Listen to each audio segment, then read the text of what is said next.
ঘোষিত হবার পরে স্ট্যাটাস সংবিধানের উপরে, তার মানে সংবিধান সহ রাষ্ট্রের যে সর্বোচ্চ আইন সহ অন্যান্য আইন যত নীতি আছে অধীনস্থ হয়ে যায়। তো সেই যাত্রায় এই আমাদের ব্যাহত হয়েছে। কিভাবে একটি শপথের মধ্য দিয়ে আমরা এই অন্তর্বর্তীকালীন সরকারকে দায়িত্ব দিয়েছি, আমি আসলে যাচ্ছি না। এখন যেহেতু আমাদের মন্দের ভালোই জুলাই ঘোষণাপত্রের কথা বলছি, তাও কাদের নিয়ে? রাজনৈতিক দলগুলোর ঐক্যবদ্ধের ভিত্তিতে। একটি কথা বলে নেবার প্রয়োজন, যদি জুলাই ঘোষণাপত্র জারি না করা হয় কি করা হবে? আরেকটা জুলাই আসবে, তো কারণ ইতিহাসের একটা দায় এবং বাস্তবতা এবং ভবিষ্যতে এটি আপনার কোনো না কোনো ভাবে মেটাতেই হবে। তো এখন এই জুলাই ঘোষণাপত্র যদি ঘোষিত হয়ে যায়, তো এর মধ্য দিয়ে আমরা একটা নীতিগত অবস্থান নিলাম যে ঘোষণাপত্রের মধ্য দিয়ে আমাদের কোন প্রেক্ষাপটে আমরা অভ্যুত্থানে অংশগ্রহণ করেছি, আমাদের কি কি স্ট্রাগল ছিল, ভবিষ্যতের কি স্বপ্ন, সেগুলো এর মধ্যে উল্লেখ করা থাকবে। কিন্তু এটা যদি কোনো আইনি স্ট্যাটাসের মধ্যে না আসে, যদি একটা রেজলিউশন আকারে নেক্সট পার্লামেন্টে, এখন প্রেসিডেন্ট একটা অর্ডিন্যান্স আকারে যদি আইনগত কোনো বৈধতা না দেয়, তাহলে একটা মানে একটা পেপার হিসাবে থেকে যাবে। খুব চমৎকার চমৎকার কথা থাকে, কিন্তু এই ইভেন্টটি আবার ব্যাহত হবে।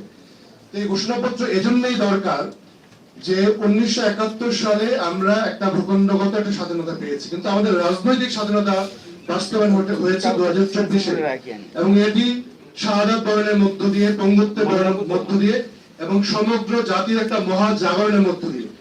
যদি আমরা ফরাসি বিপ্লবের কথা বলি, তেমনই একটি মহান গুরুত্বপূর্ণ ইভেন্ট হচ্ছে 2024। যারা এটি বুঝতে পারেন না, অনুধাবন করতে পারেন না, শুধু মেয়ার পাওয়ার শিফটিং মনে করেন যে একটি দলকে ক্ষমতা থেকে হটানো হয়েছে, আরেকটি দল দৌড় দিয়ে ক্ষমতায় নিবে, তারা এটিকে ভুল করছেন এবং মহা ভুল করছেন।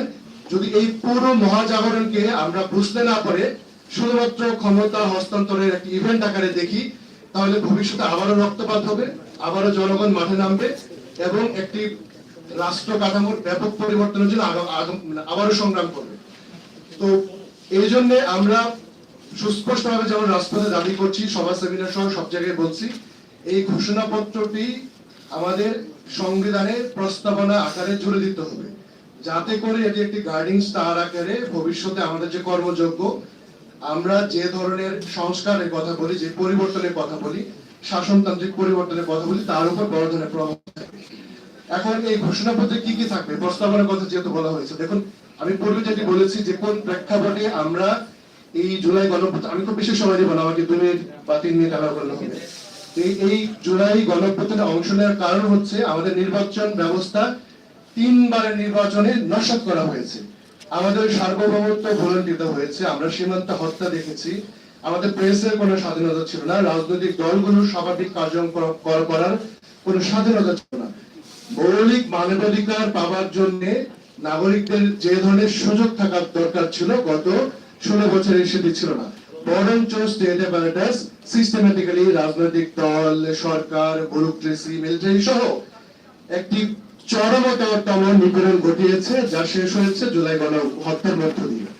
তো এই যে প্রেক্ষাপট, তার পূর্বে যদি আমরা যাই 111 থেকে শুরু করে, এই ব্যাকগ্রাউন্ডটা কিন্তু এই জুলাই ঘোষণাপত্র থাকতে হবে। এবং আমাদের এই শাহাদাত যারা বরণ করেছেন, তাদের যে আত্মদান, এই পঙ্গুত্বের ইতিহাস এবং কারা কারা এখানে অংশগ্রহণ করেছেন, তাদের কথাগুলো উল্লেখ থাকতে হবে এবং ভবিষ্যতে একটা স্বপ্ন থাকা লাগবে।